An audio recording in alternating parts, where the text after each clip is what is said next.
chapitre 16, le verset 13.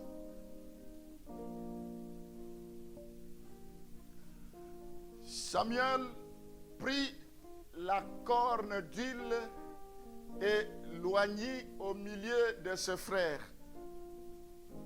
L'Esprit de l'Éternel saisit David à partir de ces jours et dans la suite. Samuel se leva et s'en alla à Rama. Amen.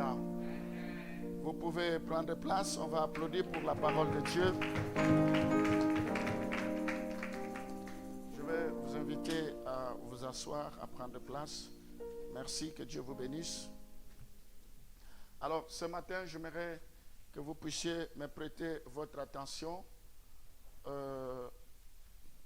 J'aimerais ce matin parler, nous voulons un peu parler de David, de sa vie. Nous voulons plus parler des secrets de la victoire, de la réussite de David. Donc, j'aimerais parler des clés, les clés de la victoire. Tout le monde est appelé à réussir. Tout le monde, Dieu nous donne les mêmes capacités pour que nous puissions réussir. Mais c'est à nous, c'est comme un manuel. C'est comme, disons, je peux dire, comme un appareil qu'on vient d'acheter. Et il faut aller lire le manuel, comment savoir manipuler cet appareil.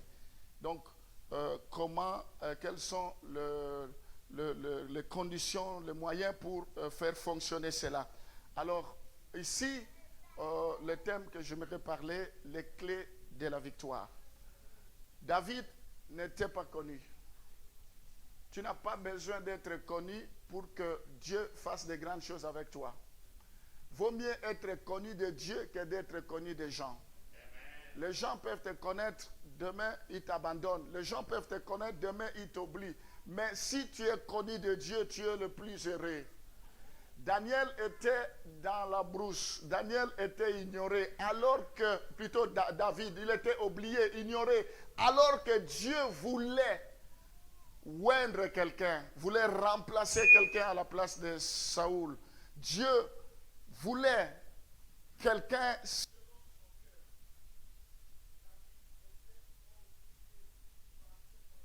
Il était oublié par ses frères.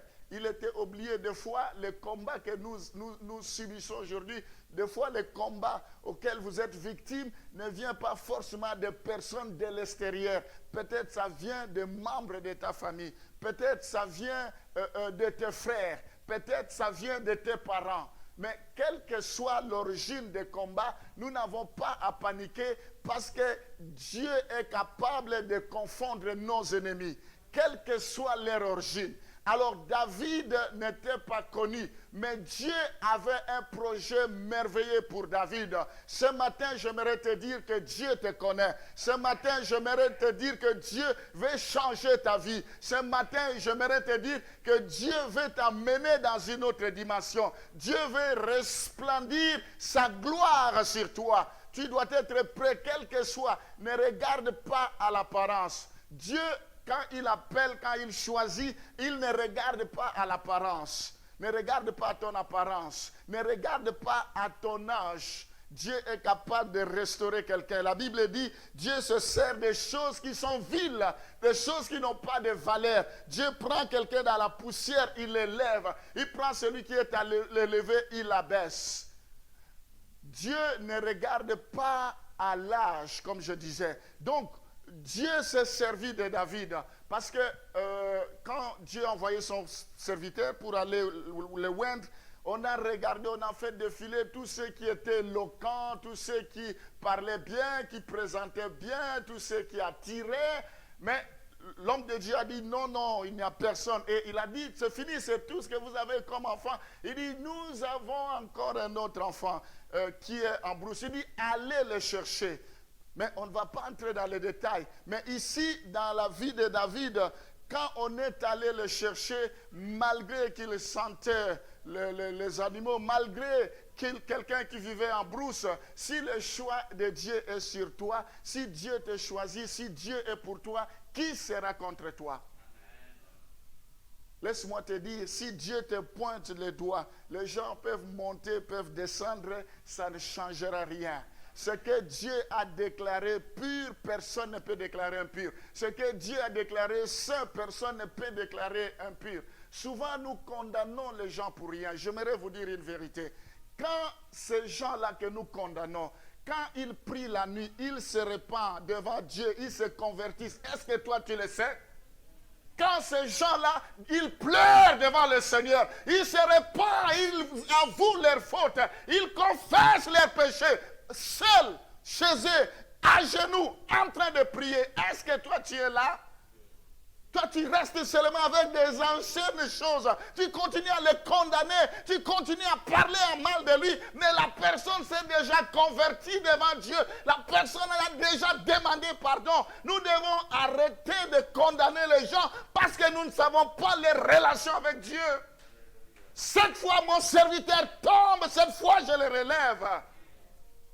Il y a des gens que Dieu a relevés. Il y a des gens que Dieu a fait de grandes choses avec eux. Mais nous continuons à les condamner. La Bible dit, ne courons pas le risque de combattre Dieu. Parce que nous ne savons pas ce que Dieu fait avec ces gens-là. Alors, David est arrivé. Les gens se disaient, qu'est-ce qui va se faire? La première chose, le premier secret dans la vie de David, il a été oint. La première clé pour que ta vie prospère, pour que l'étoile se lève dans ta vie, la première chose pour que la gloire de Dieu se manifeste dans ta vie, la première chose pour que tu puisses avoir la victoire, il faut que tu sois oint par le Seigneur. Il faut que tu sois oint.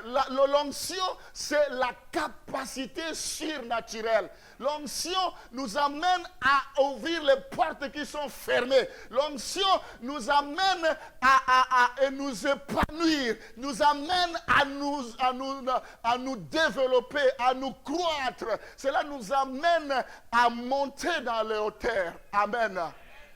David, sa vie a commencé par l'onction.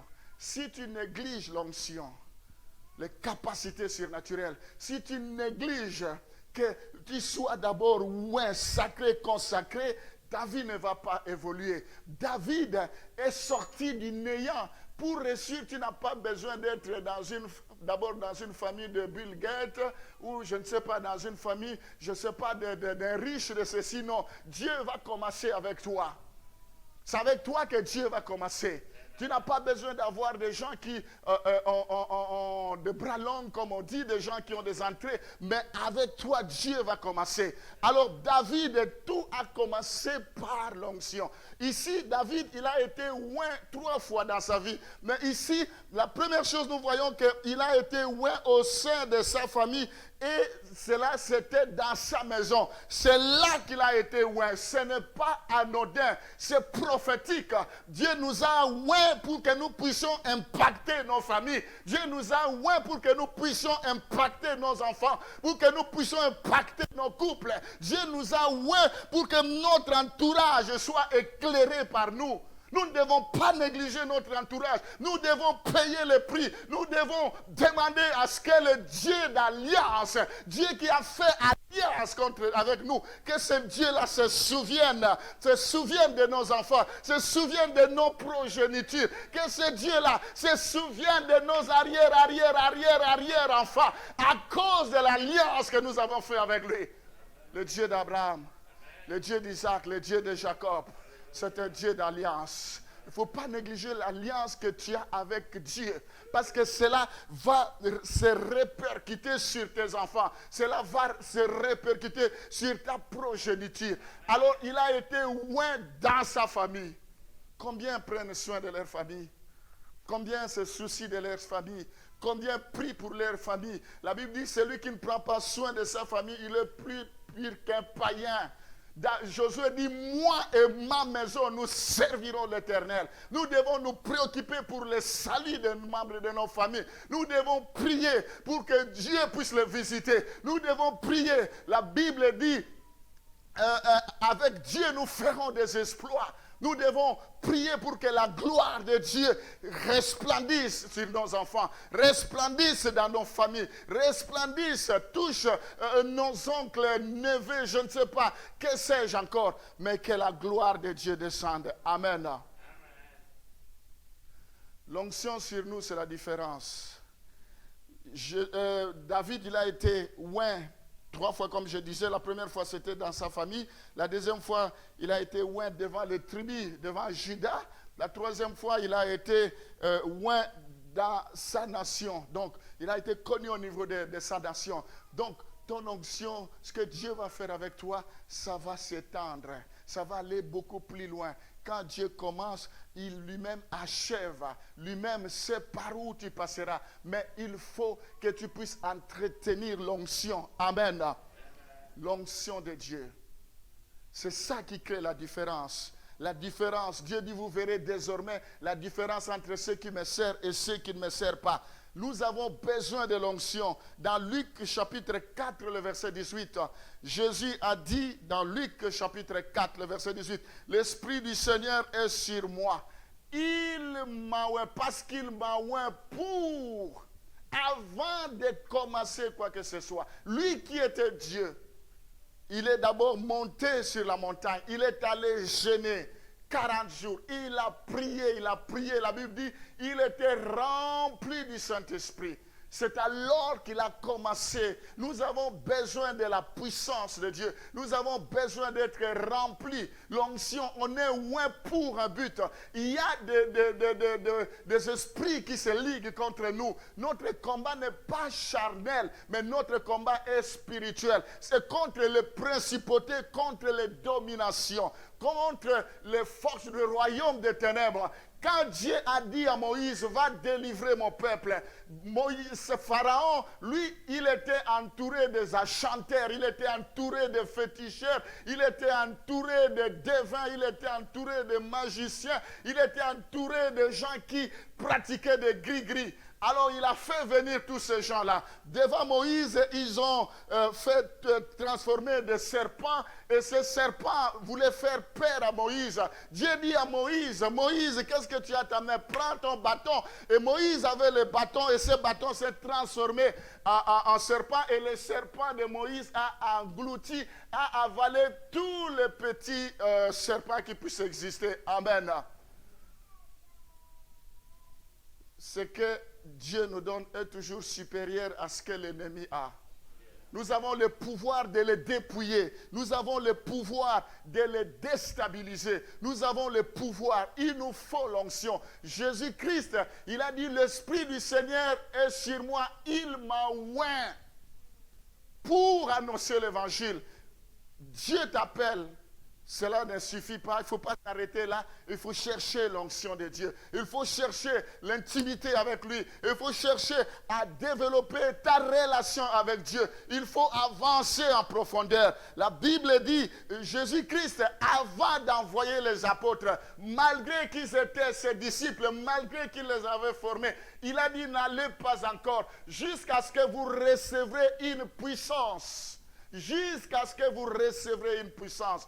Un combat sans la puissance de Dieu est voué à l'échec. Tu ne peux pas faire des pas de géant si tu n'es pas équipé, si tu n'es pas rempli. Jean-Baptiste dit, moi je vous baptise d'eau. Mais il y a quelqu'un qui vous baptise du feu et du Saint-Esprit. L'onction, c'est Dieu qui nous oint. C'est lui qui nous remplit. Nous en avons besoin pour nous épanouir dans les domaines auxquels nous nous sentons bien. Pour t'épanouir dans tous les domaines, il nous faut cette capacité-là. Il nous faut cette onction-là. Amen. Il a dit, n'allez pas encore jusqu'à ce que vous recevrez une puissance. Alors ils étaient renfermés dans la chambre haute. Pendant 10 jours, ils priaient. Pendant 10 jours en train de prier pour chercher l'onction de Dieu. Combien de temps nous passons devant le Seigneur pour être remplis? Nos paroles ne vont rien changer. Nos connaissances ne vont rien changer. Nos raisonnements ne vont rien changer. Mais seule l'onction de Dieu. Même si nous disons un mot, mais parce qu'il y a l'onction, les choses vont s'exécuter. Même si nous disons des mots, mais parce qu'il y a l'onction, les choses vont se débloquer. Les choses vont se décanter. Amen. Dieu veut nous accorder l'onction. Il y a ce qu'on appelle l'onction intérieure, une portion. Nous en avons besoin. Donc l'onction intérieure et l'onction extérieure. L'onction intérieure, il faut que notre homme intérieur soit transformé. Il faut que nous débordions de fruits de l'esprit, la joie, l'amour, la patience, la bonté, la douceur, la fidélité, la maîtrise de soi. Toutes ces choses que vous connaissez. Mais nous avons aussi besoin de l'onction extérieur pour affronter tout obstacle, pour affronter toutes les stratégies de l'ennemi, pour résister, pour révoquer toute mauvaise sorte, pour révoquer toute malédiction, toutes sortes d'envoûtements, tout blocage dans ta vie, le femme de nuit qui te poursuit, tu as besoin de résister contre cela. Le mari de nuit, la nuit tu n'arrives pas à dormir, tu as besoin de résister contre tout ce qui te ravit la paix. Mais il nous faut l'onction. C'est ça qui va te qualifier. David, en face de Goliath, ne pouvait rien sans l'onction. Goliath était un professionnel, un habitué de la guerre. Dans son palmarès, dans son curriculum vitae, dans son CV, il avait beaucoup de victoires. Mais David n'avait pas de victoire. Il n'avait pas autant de victoires que Goliath. Mais à cause de l'onction, la Bible dit, David dit, tu viens contre moi avec des lances, avec l'épée, avec les javelots. Mais moi, je viens contre toi au nom de l'Éternel. Parce qu'il avait l'onction et Dieu a accompli cela. Amen. La victoire, c'est possible. La réussite, c'est possible. La percée, c'est possible. Mais il nous faut l'onction de Dieu. Nous avons besoin de son onction. Paul, dans Actes des Apôtres, chapitre 26, le verset 18, il y a quelque chose que Paul nous dit. Si on peut mettre Actes des Apôtres, chapitre 26, le verset 18. Pour aller évangéliser, Paul avait besoin de l'onction de Dieu. Actes des Apôtres, chapitre 26, le verset 18. Afin que tu leur ouvres les yeux, pour qu'ils passent des ténèbres à la lumière et de la puissance de Satan à Dieu, pour qu'ils reçoivent par la foi en moi le pardon des péchés et l'héritage avec les sanctifiés. Ce n'était pas facile pour Paul d'aller évangéliser. Ce n'était pas facile pour Paul d'aller détruire les œuvres du diable. Il y a même un moment quand il a prêché, il y avait un dieu de déesse. Alors il a dit, il est venu détruire notre industrie. Nous n'avons même plus de clients maintenant parce que tout le monde s'est converti à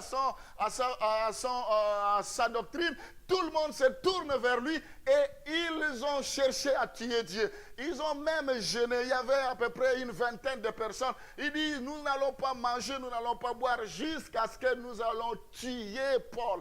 Parce que leurs œuvres étaient compromises. Donc, faire sortir quelqu'un du royaume des ténèbres pour le royaume des cieux, ce n'est pas une mince affaire.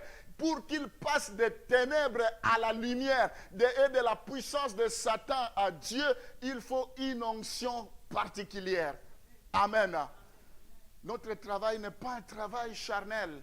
Nous n'allons pas combattre contre la chair. Nous devons mettre tout le sérieux. Des fois, d'autres combats, c'est parce que il faut que nous montions dans notre dose. Il faut que nous montions dans notre onction pour que les portes s'ouvrent, pour que le verrou soit fracassé, pour que tout soit déboulonné. Il nous faut une onction particulière. Amen.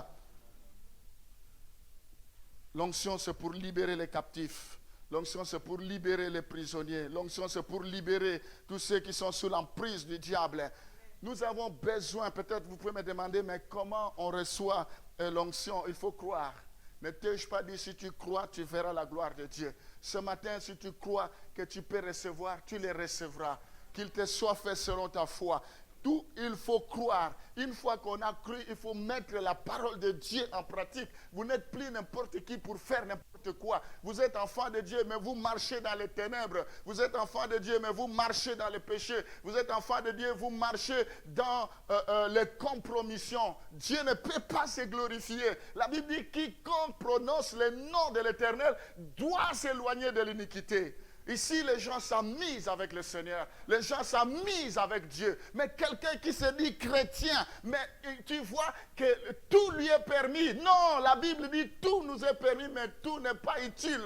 Nous devons nous laisser conduire par l'Esprit de Dieu. Nous ne devons pas vivre comme les gens de ce monde. Jésus a dit, vous êtes dans ce monde, mais vous n'êtes pas de ce monde.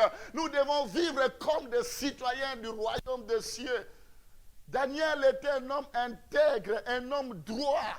Dieu cherche des hommes intègres. Dieu cherche des hommes droits, des hommes qui lui plaisent. Alors, il faut mettre la parole de Dieu en pratique. Il faut vivre une vie de sanctification. L'onction ne vient pas seulement comme ça. Il y a des sacrifices, il y a un prix à payer, une vie de consécration, une vie d'abandon, une vie de renoncement. Tu dois préparer le terrain pour que l'onction déborde, que cela coule, que cela se déverse encore et encore. Il faut se séparer des péchés. Ça, rien à dire. Il faut se séparer des péchés. Aussi longtemps que tu ne veux pas te séparer des péchés, tu ne vivras pas la gloire de Dieu. Aussi longtemps que tu ne veux pas te séparer des péchés, tu seras limité. Alors l'onction, il faut se séparer du péché. La Bible nous parle de Pierre et Jean devant le temple. Tout le monde pouvait le voir. Il y avait d'autres chrétiens qui le voyaient. Mais Pierre et Jean, quand ils sont arrivés, ils ont dit, regarde-nous, fixe-nous les yeux. Nous n'avons ni or, ni argent, mais ce que nous avons, nous te donnons au nom de Jésus-Christ de Nazareth. Lève-toi et marche. La Bible dit, tout à coup, la personne se leva. C'est l'onction qui fait la différence. Amen. Nous avons besoin de creuser cela, d'aller en profondeur, La profondeur appelle la profondeur. Nous devons refuser le superflu. C'est l'onction qui va nous amener à la réalisation de nos projets. C'est l'onction qui va baliser le chemin pour nous. C'est l'onction qui va nous faire remporter des victoires. Élie, en face d'Élisée, Élie devrait monter. Élisée dit, Élie dit, demande-moi une chose. Si tu vois, il a dit, je veux la double portion. Il n'a pas demandé de l'argent. Il n'a pas demandé le bien matériel. Il pouvait demander, il dit, laisse-moi de l'argent, laisse-moi de l'or, laisse-moi de maison, laisse-moi de voiture, quand bien on en a besoin. Mais il a dit, demandez-moi au frère qui est dehors là de rentrer, s'il te plaît. Je ne veux pas, quand je prêche, il sort dehors. C'est plus important ce que je dis. Amen. Élisée a dit, je veux la double portion qui est à toi. Amen. Quand tu viens devant le Seigneur, qu'est-ce que tu cherches premièrement? Les biens matériels? Tu cherches les choses de ce monde? Tout est vanité de vanité. Tout passera sauf le royaume des cieux. La Bible dit, cherchez premièrement le royaume des cieux. Premièrement, le royaume des cieux. Et le reste vous sera donné par après. Si vous avez le royaume des cieux, tout le reste viendra. Nous devons, il dit, je veux la double portion de ce que tu as. Il dit, tu as bien demandé, mais pour que tu puisses en avoir, il faut que tu me regardes quand je vais monter. Effectivement, il a reçu la double portion. Quand Élie est monté, il lui a laissé le manteau qui symbolise le pouvoir, l'autorité. Et avec ce manteau, il est arrivé devant la mer. Il dit, le Dieu de mon Père, char et cavalerie, il a frappé. Et le miracle s'est opéré parce qu'il avait reçu l'onction. Amen. Et ce matin, je crois que Dieu va déverser son onction sur toi. Ce matin, ma prière est que Dieu libère son onction sur toi. Quand nous allons prier pour que l'onction descende sur tout le monde. Que tu sois une dame, que tu sois un homme, que l'onction t'envahisse, que tu sois rempli. David dit, l'onction de Dieu me donne la capacité d'entendre, la capacité de comprendre. L'onction amène une autre dimension dans notre vie. L'onction nous donne tellement de l'assurance que nous ne pouvons pas reculer devant tout obstacle. L'onction nous donne tellement de l'assurance et que nous sommes prêts à affronter tout obstacle, à affronter tout problème. Nous n'allons jamais pleurer comme les gens de ce monde. L'onction nous donne la capacité de relever le défi. Tu as reçu l'onction non pas pour croiser les mains, non pas pour t'asseoir, mais c'est pour défier le diable. C'est pour qu'en 2022, 2023, 2024, d'ici 5 ans, d'ici 10 ans, que tu puisses défier le diable. Que tu appelles à l'existence ce qui n'existe pas comme s'ils existaient. Quand on a l'onction, on devient comme un fou. On devient non négociable. On ne négocie pas avec le diable. Nous devons avancer toujours. Amen. 1 Samuel chapitre 17, le verset 3. 1 Samuel chapitre 17, le verset 3. Le Philistin était vers la montagne d'un côté et Israël était vers la montagne de l'autre côté. La vallée les séparait. Alors, ils sont restés là-bas des années et des années. En fait, ici, nous voyons qu'il y avait les enfants d'Israël d'un côté et les Philistins de l'autre côté. Et il y avait la guerre. Il fallait un homme qui avait l'onction pour trancher. Il y avait un homme qui avait l'onction pour changer la tendance. Et tout le temps, le peuple d'Israël, malgré qu'ils priaient, ils avaient peur. Dieu ne marche jamais avec les périls. Même au temps de Josué, au temps de Gédéon, Dieu voulait envoyer beaucoup de gens. Il dit non, les peuples sont très nombreux, ils risquent de croire que c'est à cause d'eux qu'ils ont la victoire. Il faut maintenant sélectionner ceux qui vont la paix. Et on a vu qu'il y avait beaucoup de gens qui avaient peur et ils étaient obligés de se séparer de ces gens-là. Celui qui a l'onction n'a pas peur. Tu as peur des sorciers. Tu as peur de la nuit, peur de l'obscurité, tu as peur qu'un malheur t'arrive, que la mort t'arrive, tu as peur des accidents, tu as peur de tout et de rien, même des cafards, même tu as peur de tout. Non. Alors ici, il a fallu un homme comme David. Donc ici, on leur avait imposé une guerre.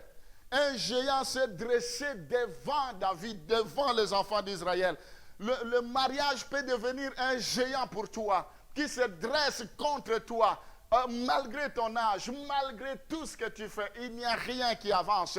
Le célibat peut devenir comme un géant, comme un obstacle. Le manque d'enfants peut devenir comme un obstacle. Le travail peut devenir comme un obstacle. Quel est ton géant ce matin? Ce matin, quel que soit ton géant, il n'y a que l'onction qui peut terrasser le géant. Il n'y a que l'onction qui peut anéantir le géant, qui peut broyer toutes choses. L'onction, c'est comme 4x4, la Jeep 4x4, même s'il y a la boue, même si, mais quand vous mettez le 4x4, quelle que soit la boue, vous allez passer.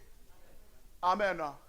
Nous sommes arrivés dans le temps où éclate la gloire de Dieu. La Bible dit, la renommée de Jésus s'est répandue, il allait de ville en ville à cause de l'onction. Paul dit, mes prédications ne se reposent pas sur les beaux discours, sur les beaux sermons, mais elles se reposent sur la démonstration de la puissance de Dieu. C'est ça que nous devons désirer. C'est ça intérieurement que tu dois désirer. C'est ça qui va te différencier des autres. C'est ça que nous devons rechercher. Alors, ils ont imposé une guerre pendant longtemps, mais il a fallu quelqu'un qui avait l'audace. David, il avait l'assurance parce qu'il avait reçu l'onction. Il a été oint pour cela. Quand on est oint, il faut qu'on avance. La Bible dit, le lion est le héros des animaux. Proverbe 30-30. Ne recule pas devant qui que ce soit. Nous ne devons pas reculer. Nous n'avons pas de choix. Nous devons savoir que le combat appartient au Seigneur et il nous donnera la victoire. C'est lui qui combattra et il nous donnera la victoire. Nous devons seulement nous présenter. David avait reçu l'onction. Il savait ce qui lui attendait. Et ça, c'était la première épreuve. Il a fallu qu'il se souvienne de l'huile qu'on avait déversée sur lui. Et ce matin, l'onction de Dieu descendra sur toi. Amen. Ce matin, l'onction de Dieu va te oindre. La Bible dit, Paul dit à Timothée, combat le bon combat de la foi. Nous devons combattre le bon combat de la foi. Et il y a des gens qui sont conscients, qui sont bloqués, ils sont conscients, mais ils ne font rien pour sortir de cette situation. Il faut que tu te lèves maintenant. Il faut que tu sois le Moïse de ta vie. Dieu t'a choisi dans ta famille. Il t'a choisi dans ta génération. Il t'a choisi pour que tu puisses marquer ta génération comme on chante ici. Alors la première chose, David avait l'onction. C'est ça la différence. La deuxième clé, je vais donner la troisième, après je vais partir. Je vais vous laisser. La deuxième clé, 1 Samuel chapitre 17, le verset 32 à 37. 1 Samuel chapitre 17, le verset 32 à 37. Saoul dit à David, tu ne peux pas aller te battre avec ce Philistin car tu es un enfant et il est un homme de guerre de sa jeunesse. Les gens ne pouvaient pas comprendre David. Les gens le prenaient toujours comme un enfant. Les gens lui regardaient par rapport à son apparence. Les gens lui regardaient par rapport à son jeune âge. Les gens se trompaient. Quand tu regardes à l'apparence, tu vas te tromper. Tu dois regarder comme Dieu regarde. Dieu regarde le cœur. Alors David dit à Saoul, ton serviteur faisait paître les brebis et de son père. Et quand un lion ou un ours venait en enlever une du troupeau, je courais après lui, je le frappais, j'arrachais la brebis de sa gueule. S'il se dressait contre moi, je le saisissais par la gorge. Waouh! Je le frappais et je le tuais. C'est ainsi que ton serviteur a terrassé le lion ou l'ours et il en sera du Philistin de cet incirconcis comme de l'un d'eux, car il a insulté l'armée du Dieu vivant. Quel est cet incirconcis qui insulte l'Éternel Dieu des armées? Il a insulté l'armée vivante. Ici, la clé dans la vie de David, c'est le courage, la détermination, la foi qu'il avait. Il était déterminé. Nous avons besoin de gens qui sont déterminés. Nous avons besoin de gens qui sont courageux. Nous avons besoin de gens devant la mer rouge, nous n'allons pas reculer. Nous avons besoin de gens, même si il n'y a pas d'issue, mais nous allons nous présenter, nous allons déclarer. La mort et la vie sont au pouvoir de la langue. Celui qui a reçu l'onction ne peut pas se taire devant les événements. Il ne peut pas se taire devant les situations. Il ne peut pas se taire. Il faut parler. Il faut... Le langage du Saint-Esprit, c'est le langage de positivité. Il faut positiver. Il faut croire que ça va aller. Il faut croire que même si je ne vois rien, demain quelque chose va se passer. Il faut croire que l'Éternel, mon Dieu, se lèvera le dernier. Il faut croire qu'avec lui, nous ferons des exploits. Il faut déclarer que ce que je suis aujourd'hui, ce n'est pas ce que je serai demain. Il faut croire que Dieu n'a pas encore dit le dernier mot. Quand David parlait de cela, rien ne s'était encore fait. Mais il avait tellement l'audace, il avait tellement confiance à son Dieu, il avait tellement l'assurance. Nous avons confiance à Dieu que nous allons sortir de nos ennuis financiers. Nous avons l'assurance que nous achèverons par te payer tout ici. Nous avons l'assurance que le Seigneur est capable d'amasser là où il n'a pas semé. Il est capable de récolter là où il n'a pas planté. Nous avons l'assurance que Dieu est capable de faire reculer nos ennemis. Amen. Est-ce que tu as l'audace? Est-ce que tu as la foi? Est-ce que tu as la détermination? ou bien tu trembles. Un homme de foi ne peut pas se laisser influencer par l'apparence, se laisser influencer par les circonstances, se laisser influencer par les apôtres. Devant quand j'étais dans la barque, il y avait des vagues, il y avait les tourbillons, il y avait un torrent. Ils se sont laissés influencer. Ils ont dit au secours. Jésus s'est levé et dit l'homme, gens de paix, de foi. Si vous avez la foi, vous pouvez dire à cette montagne, ôte-toi de là et jette-toi dans la mer. Ne te laisse pas influencer par des situations. Les situations que tu vois aujourd'hui, demain Dieu peut les changer. Sois calme. C'est dans la tranquillité et la paix que viendra notre secours. Amen. Après la mort de Moïse, Josué, Dieu dit à Moïse, serviteur de Josué, Dieu dit à Moïse, à Josué, serviteur de Moïse, fortifie-toi, prends courage. La première chose, il lui dit, fortifie-toi, prends courage. Tu dois te fortifier et prends courage. Tu dois te fortifier. Tu as reçu l'onction. Tu as tout ce qu'il faut pour t'affirmer. Tu as tout ce qu'il faut pour que les esprits se soumettent. Tu as tout ce qu'il faut. Il te faut le courage. Amen. La dernière chose, j'aimerais terminer par là. Le temps nous fait défaut. 1 Samuel chapitre 17, le verset 33 à 37. 1 Samuel 17, le verset... on peut aller au verset 37. Le verset 37. David dit encore, l'Éternel qui m'a délivré de la griffe du lion et de la patte de l'ours, me délivrera aussi de la main de ces Philistins. Et Saoul dit à David, va et que l'Éternel soit avec toi. Ici, la dernière chose, c'est la connaissance de son identité. Quand David a vaincu l'ours, personne n'était là. Quand David a tué le lion, personne n'était là. Mais David avait connaissance de lui-même. Il connaissait son identité. Il n'y a que toi-même qui connais ton identité plus qu'un autre. Même si les gens ne te font pas confiance, tu te connais toi-même. Tu sais le Dieu à qui tu as cru. Tu sais le Dieu que tu sers.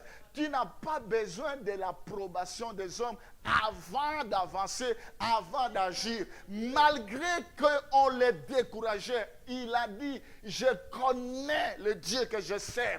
Devant les lions, je l'ai tué. Je courais derrière l'ours, je l'attrapais et je l'étranglais jusqu'à ce que je le tuais. Je ne peux pas reculer devant David. Que personne ne te décourage. Tu dois connaître ton identité. Notre vie est cachée en Jésus dans les lieux célestes. Nous ne sommes pas n'importe qui. Dieu nous a appelés. Il ne s'est pas trompé dans son appel. Dieu ne s'est pas trompé. Si Dieu nous a choisis, il nous rendra capables. Tu dois connaître ton identité. Tu es l'enfant du royaume de Dieu. Tu es le citoyen du ciel. Tu es le feu dévorant. Tu es l'étoile brillante du matin. Tu es le véritable enfant de Dieu. La Bible dit à tous ceux qui l'ont reçu, à tous ceux qui croient en son nom, il leur a donné le pouvoir de devenir enfants de Dieu, lesquels ne sont pas nés selon la chair, ni selon le sang, mais selon la volonté de Dieu. Ce n'est pas un hasard. Je ne tue pas le fruit d'un hasard. Tu n'es pas le fruit d'un hasard. Avant que tu viennes au monde, Dieu te connaissait. Lorsque tu étais dans le sein de ta mère, il t'avait déjà choisi. Il faut connaître ton identité. Il y a des gens qui ne connaissent pas leur identité. J'aimerais terminer par là. Il y a des gens qui ne connaissent pas leur identité. Nous devons connaître notre identité. Les 10 espions sur les 12, tous les autres ne connaissaient pas leurs identités. On dit, allez explorer. Dieu dit, je vous donne Canaan, allez explorer. Mais quand ils sont arrivés là, malgré que Dieu dit, partout foulera le plan de vos pieds, je vous donne ce lieu. Quand ils sont arrivés, ils se sont dit, nous sommes comme des sauterelles. Nous avons vu des anaques, des géants, tout ce que vous connaissez. Il dit, à leurs yeux, nous sommes comme des sauterelles. Ils se sous-estimaient. Il y a des gens qui se sous-estiment. Il y a des gens qui pensent que Dieu ne peut pas les exaucer. Il y a des gens qui pensent qu'ils ne peuvent pas réaliser les exploits. Non, tu ne peux pas te sous-estimer. Sur toi s'élèvera la gloire de Dieu. Sur toi, il y a la grâce de Dieu. Nous avons prié. La Bible dit, la gloire de la seconde église sera plus grande que celle de la première. Sur toi s'élèvera l'étoile brillante du matin. La gloire de Dieu s'élèvera sur toi. L'étoile de Dieu brillera sur toi. Le Seigneur t'a choisi. Va avec cette force que tu as. Gédéon voulait se débarrasser de la mission. Il dit non, va avec la force que tu as. Tu verras les exploits. Dieu lui-même passera au-devant de toi. C'est lui qui te donnera la victoire. David connaissait son identité. Il y a des enfants de Dieu, malgré leur âge dans le Seigneur, malgré le nombre d'années dans le Seigneur, ils ne connaissent pas leur identité. Ils pensent qu'ils sont toujours vulnérables. Ils pensent que l'ennemi a toujours le dessus sur eux. Non, ce matin, je prophétise que c'est toi qui auras le dessus. La Bible dit, les ténèbres ne régnera pas toujours. Nous devons nous ne devons pas accepter l'inacceptable. Il y a des choses qu'on ne peut pas accepter dans notre vie. Il y a des choses qu'on ne peut pas accepter. Nous devons refuser l'invasion de l'ennemi dans nos vies. Nous devons refuser que l'ennemi puisse nous jeter des défis. Nous devons refuser que l'ennemi puisse s'élever dans nos vies. Amen. Parce que tu connais ton identité, c'est le secret de la victoire. Élie, il y avait la sécheresse partout. Il a dit, demain, à ma parole, tous les prix vont baisser. Les gens qui ne connaissaient pas ont commencé à rigoler.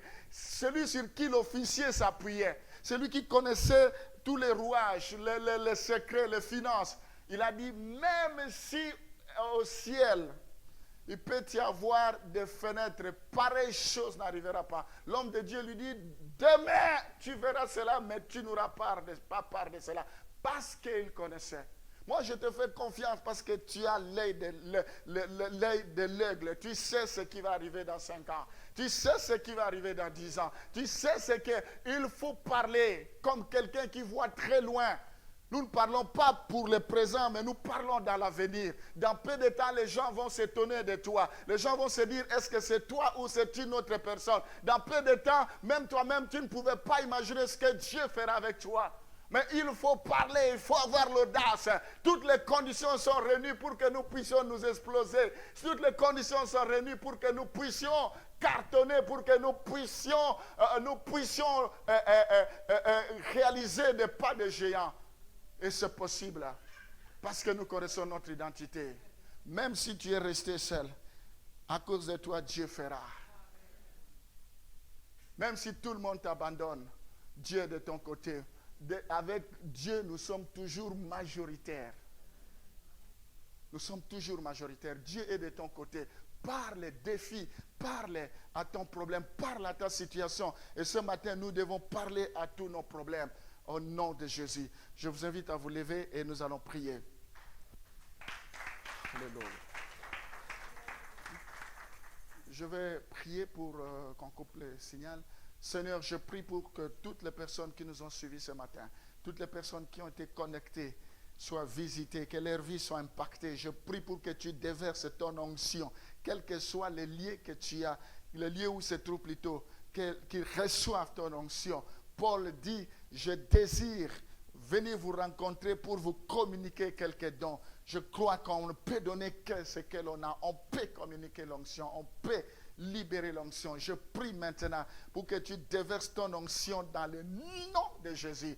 Je prie, Seigneur, pour que leur foi soit impactée, que leur vie soit impactée maintenant, dans le nom de Jésus.